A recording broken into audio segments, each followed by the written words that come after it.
Pemirsa, masih bersama saya Deluis di acara Ruang Publik dan tentunya masih bersama Pak Teddy di sini. Pak, tadi kita membahas mengenai tupoksi dan juga pemahaman mengenai pemadam kebakaran. Yeah. Nah, sekarang kita berbicara mengenai sarana dan prasarana pemadam kebakaran. Apakah itu sudah memadai, Pak, dari Dinas Pemadam Kebakaran? Sampai ya, alhamdulillah sih sebetulnya sih kita sudah punya beberapa alat yang sudah cukup representatif juga. Nah, cuma kalau ditanya masalahnya apakah sudah memadai tidak, tentunya kalau dibandingkan dengan jumlah penduduk sangat jauh daripada memadai ya. Karena kalau Bapak ketahui masyarakat Kota Bekasi bahwa yang namanya alat itu akan memadai bila mencukupi sesuai dengan ketentuan yang ada. Sesuai dengan ketentuan bahwa satu alat pemadam kebakaran itu satu mobil lah taruhlah itu menangani untuk kurang lebih 30.000 warga masyarakat. Demikian juga untuk aparaturnya ya, satu orang itu menangani 5.000 orang. Tapi kenyataannya itu untuk Dinas Pemadam Kota Bekasi sangat jauh lah, belum memenuhi, bahkan 25% aja belum. Waduh, itu bagaimana Pak? Jika kebakaran semakin tinggi, inilah apalagi Kota tantangan Bekasi. kita. Bagaimana sih caranya kita ke depan untuk paling tidak mendekati hal seperti itu, ataupun bagaimana upaya-upaya kita untuk memanfaatkan sumber daya manusia atau sarana prasarana yang ada sehingga kita tetap bekerja tetap maksimal. Sarana prasarana yang ada di Kota Bekasi ini untuk Dinas Pemadam Kebakaran ini untuk mobilnya aja yang ada cuma 14 orang, 14 unit ya. 14 unit yang ada. Sedangkan dari 2,6 juta penduduk itu tentunya paling tidak alat yang ada itu kurang lebih 70 unit. 70 unit. Nah, Dan sedangkan masih banyak kekurangan. Ini Kota Bekasi hanya mempunyai 14. Itu juga dengan keadaan yang belum tentu siap semua kan. Gitu. Demikian halnya juga dengan aparaturnya atau petugasnya.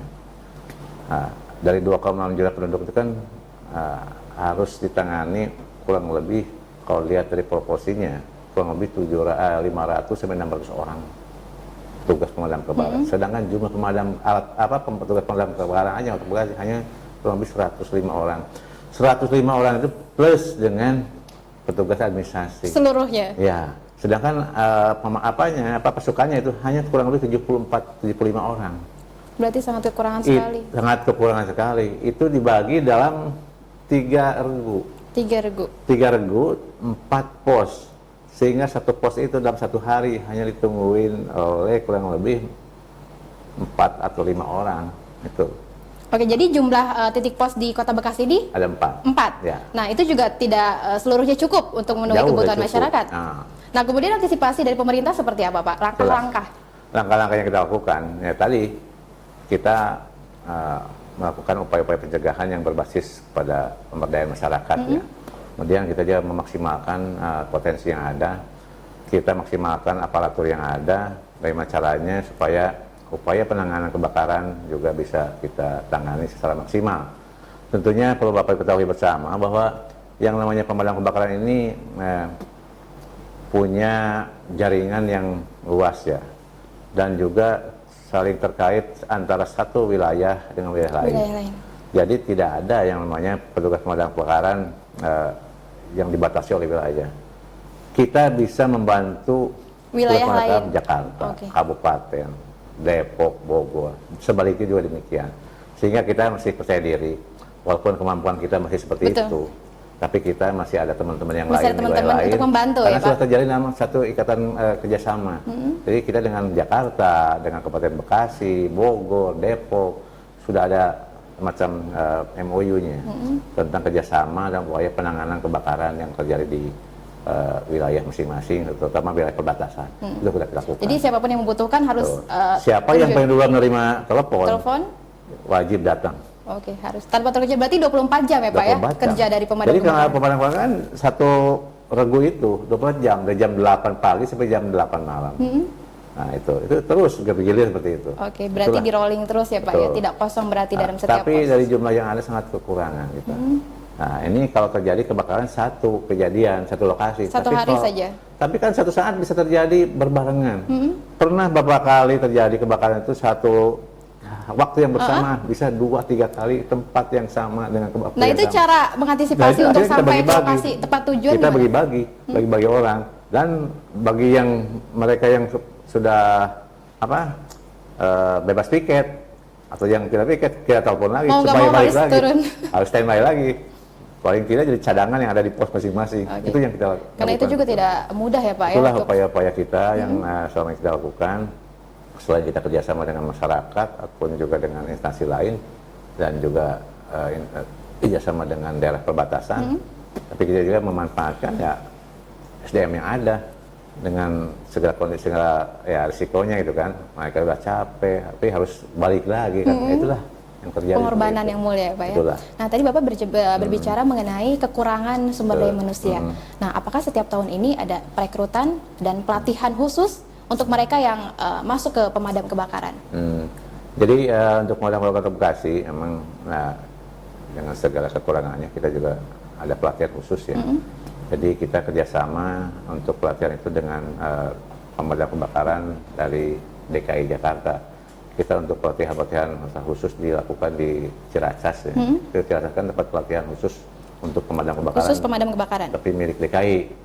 Tapi semua daerah seluruh Indonesia biasa melakukan pelatihan situ. sana. Itu yang pelatihan yang sifatnya eksternal. Tapi juga kita melakukan hal-hal yang sifatnya pelatihan internal. Kita pelatihan secara mandiri, kan di kantor damkar Kota Bekasi ada 6 orang lah instruktur yang sudah lulus punya sertifikasi. Kita manfaatkan para petugas yang sudah instruktur yang ada 6 orang itu untuk melatih para pasukan yang ada di damkar Kota Bekasi. Oke, mungkin bisa Bapak jelaskan paling dasar saja yang harus dilakukan oleh pemadam kebakaran ini, keahlian apa saja Pak? Ya paling tidak kan yang paling jelas. Kan memegang selang Dia atau pegang selang, tahu alatnya, cara masang alatnya, itu yang paling dan safety paling juga jelas. kan harus diperlukan. Pasti tentunya. Kita tidak sembarangan. Yang namanya petugas kebakaran tidak boleh dengan datang langsung main semprot. Main semprot aja, tapi dia ada ilmunya. Ilmunya tergantung juga apinya seperti apa. Apakah yang melatar belakangi kebakaran, apakah itu latar belakang kebakarannya karena minyak, Gas. plastik, gas dan sebagainya, beda cara penanganannya. Itu masing-masing punya karakteristik sendiri, dan kita punya cara tersendiri.